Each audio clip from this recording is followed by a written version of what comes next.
Com a morte do Papa Francisco, diversas autoridades mundiais se mobilizaram para prestar condolências. Existem alguns motivos para que isso tenha acontecido. Primeiro de tudo, o Papa é conhecido por sua enorme capacidade diplomática, conseguir negociar com diversos campos. Segundo, o Papa representa mais de 1 bilhão de pessoas, são os fiéis católicos. E terceiro, o Papa é um chefe de Estado. Caso você não saiba, o Vaticano é um país. É sobre ele que nós vamos falar hoje. Antes de falarmos da criação do Vaticano, precisamos voltar para a unificação da Itália em 1870. Neste ano, as tropas da Itália tomaram Roma, que até então era a capital dos Estados Pontífices. Papa Pio IX, vendo isso, preferiu se enclausurar-se no Vaticano, que era um dos estados papais que fazia parte de Roma, do que negociar e reconhecer a autoridade do rei da Itália. Ele então se autoproclamou prisioneiro do Vaticano, marcando o início da chamada Questão Romana, relações hostis entre a Igreja e o Estado da Itália nos próximos 60 anos. A Itália até tentou resolver a situação, oferecendo as chamadas leis de garantias, que davam ao Papa certos privilégios, mas nada de soberania e independência para a Igreja. Então, durante os anos de 1910 a 1920, já com o Papa Bento XV, começaram alguns esboços da criação de um Estado independente para a Igreja. Mas a questão só vai de fato se resolver durante o papado de Pio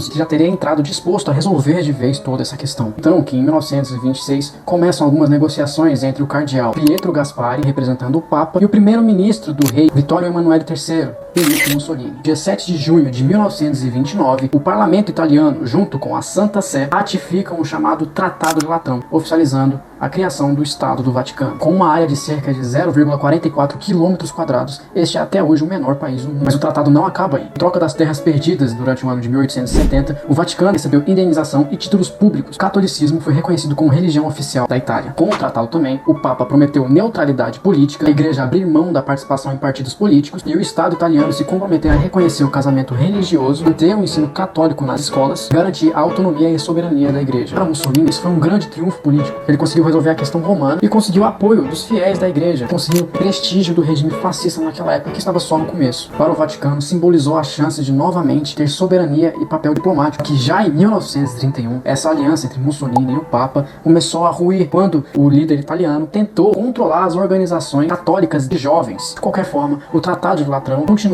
mesmo após o fim do regime fascista até os dias de hoje, só tendo algumas revisões em 1984. O Vaticano continuou como um Estado soberano e a Santa Sé manteve seu status internacional único. Hoje o Papa ainda continua sendo um chefe de Estado, podendo negociar com diversos líderes internacionais e organizações lá fora, tendo um papel importantíssimo em questões globais. Com as novas tendências políticas que focam menos em diplomacia e negociações, é possível que o Papa Francisco tenha sido o último grande estadista que este mundo viu, pelo menos pelos próximos anos.